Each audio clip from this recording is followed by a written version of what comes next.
Good evening. Welcome back to Starkey Farmstead. So it's Thoughts with Sam before bed. Letting the boys run, get their exercise before we lock the farm down for the night. And you guys, some BS. Real talk.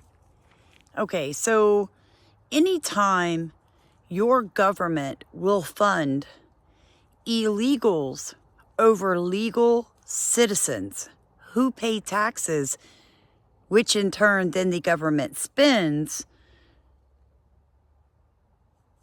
is mind-blowing.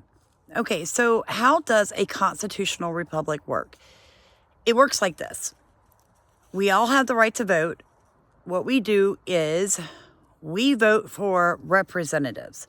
Then those representatives go and cast votes on our behalf. Essentially, what they are doing is keeping in mind what the majority wants, okay, while the Constitution protects the minorities from being abused, neglected, enslaved, essentially. If the United States did not have a constitution, if we were not set up as a constitutional republic, then slavery would have never been ended. Women would have never been given the right to vote. Those types of travesties would still be happening today.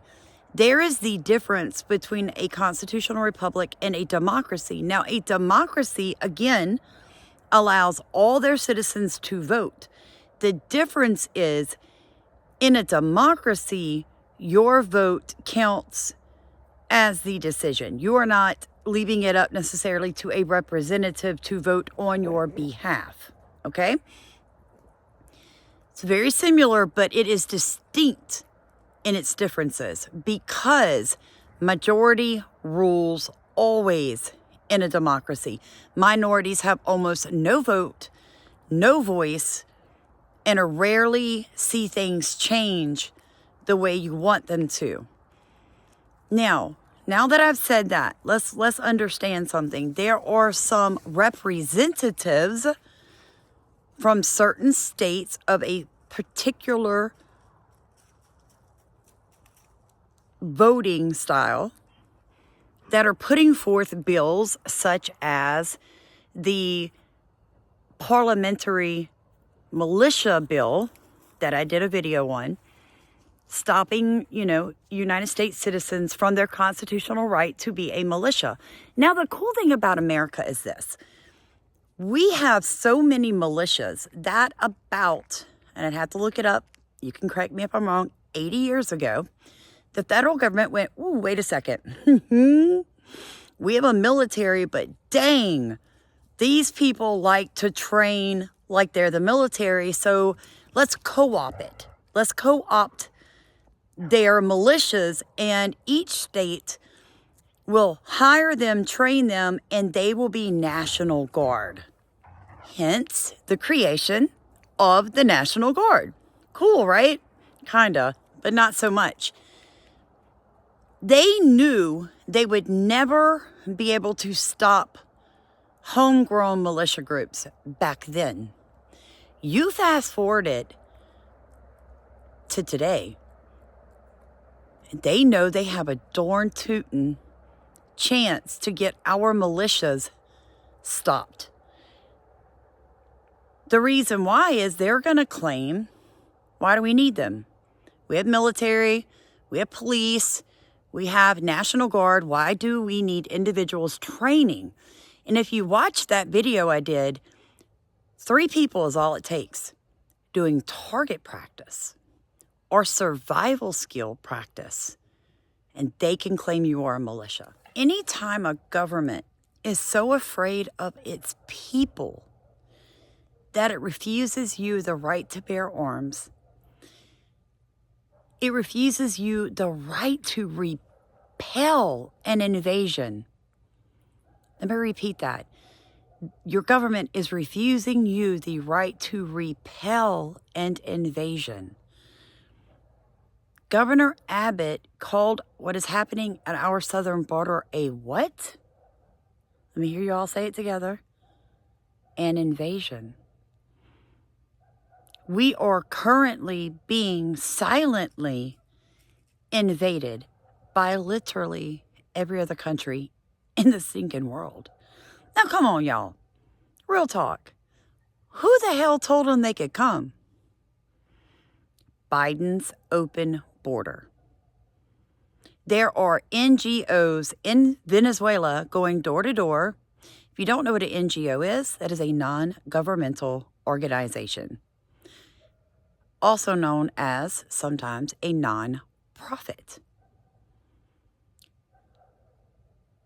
They're going door to door. Told y'all I got an email telling people, come on, we want you. We're going to fund you. We're going to help you. You guys have all seen the videos. These young men going and putting their lives at risk to follow the train of people. And there are maps. The Red Cross gives out maps telling them where to sneak into America. That is treason. That is treason. You better contact your state representatives. Do not assume this will not get passed. Don't assume it. What does the word assume mean? Let's make an ASS out of you and me. That's what assume means, okay? Now, moving on. We are going to the border. Had an update from my National Guardsman from Florida. His unit was deployed. My son was not. There is a reason for that, because he was on papers or whatever you want to call it, deployment, whatever, during rifle training and recertification. He is actually part of the, well, it slipped my mind, you guys. Son of a Putin Tootin. He is a medic. He'd be so upset with me right now. And so he was doing medic training with the Navy SEALs in Florida as a medic for them. So like their training, he's there to, provide care for them. And he missed his rifle recert. Well, that's coming up next month. But during this deployment, or whatever you want to call it, this border thing, he was not sent. I'm kind of glad. Not going to lie to you. Because now I'm more flexible in my going, and I don't have to be as comfortable because we have a plan. And all I'm going to tell you guys is I'm going to be changing my accent and, maybe my identity for a few days. That's all I'm going to say. Not going to answer any questions. Don't ask them. Too many rats out there, Snitches get stitches. Y'all all know those sayings. I'm not saying anything else, but you're going to want to like, comment, and subscribe, and you're going to want to watch us because within the next 3 weeks, I fully intend to, try out my acting skills. Now, moving on from there, we are still very much on our way to completing our Food for Thought campaign. We have raised over $3 grand to grow a 1/4 acre of food for my community. Now, this food is going to American citizens. Now, I don't care if that American citizen is yellow, red, black, or white. I don't care about that. What I care about are the American families that are falling in between. They're in between the cracks. They make too much for government assistance. And she's like my best friend. She's been fighting breast cancer for 11 years. Her husband has a fantastic job. She is on Social Security, obviously, disability. But because of that, they get no other assistance. Yet her medical bills for her insurance co-payments are so high that he cannot quit working, and they still have not been able to pay their home off. Had she not had cancer, the house would be paid off. See, there is a difference between Medicare and Medicaid. If you don't know, you're going to want to research that, which also makes me mad. All these illegal aliens come in, they get the free, totally free health care, while people like my friend, who has always been a citizen of the United States, she is a minority group, can't get any help with her medical bills. She still has to pay $45 co-payments for visits. She has to pay like $1,000 every time she's put in the hospital. She has to pay $500 if she needs an ambulance. Every single time they do a treatment, any of that, she has to pay. So it's insanity, you guys. At some point, we have to just go ahead and admit that our government is not going to stop. They're not going to close the border. Why? Because they truly do want us to lose our sovereignty. If you are for open borders, all I can say is this: don't you lock your car when you get out of it anywhere you are? Don't you lock your house at night? Why do you do that? Because it's called a border. There's nothing wrong with boundaries. I have a property boundary. I have up signs in English and Spanish that says no trespassing, because this is my 2 acres in the world. Paid for it, bled for it, sweated for it. This is mine. And by law, I have a right to defend it. It's the same concept for our country.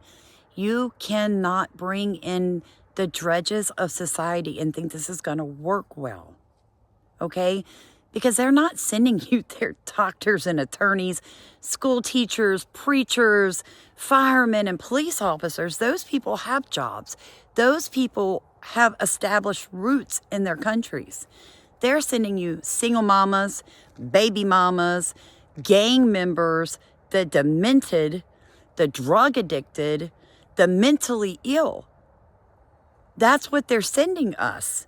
They're not sending us the cream of the crop, you guys. Wake the heck up. You basically just allowed 2 million people in the last 10 months into your country, and every single one of them are now on the welfare system. And I'm not talking like the average American welfare system. I'm talking like bling bling welfare system. Like the souped up, give me the money kind of, you know.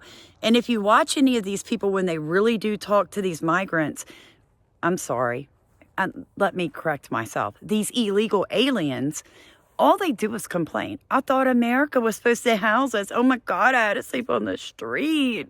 It's so cold. I don't like the food. We're in a hotel. Like, I thought it was going to be in Trump Towers with a, you know. Come on, you guys. You go to any other country and pull that crap. Well, let me correct myself. All Western countries are doing it now. Ireland's fixing to go into a civil war. The Irish are revolutionaries at heart, and so are Americans. So are Americans. And for the most of us, we've had enough. You know what I'm saying? Well, it is bedtime. I see my handsome husband over there waiting for me. ET phone home. I'm coming, honey. But what I want to do tell you guys is, if you would like to, go check out our Food for Thought campaign. That is going to be found in GiveSendGo.com. It is a Christian organization. It's very similar to GoFundMe.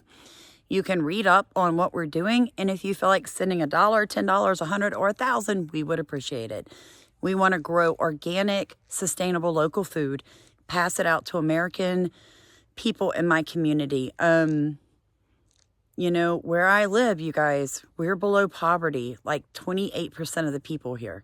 So anything you can do to help us help them feel like they're being seen and give them a little bit of love, we would appreciate that. And as I pass that food out from April to November, I will be recording it when they allow me, because I'm very sensitive to that. When they don't mind talking about what they're getting, I will do like little bios so you guys see who you're helping. I don't really believe in nonprofits because they are for-profit groups who don't have to pay taxes. So you send $100 and $92 is going to their operating costs, which means their pockets, and $8 go to the people that you're sending money to help. So when you help people like Stephen and I, you are actually putting back into my local community, my local economy, and the money staying in America. So please like, comment, and subscribe. Share this video. I love you guys. It's time for me to go to bed.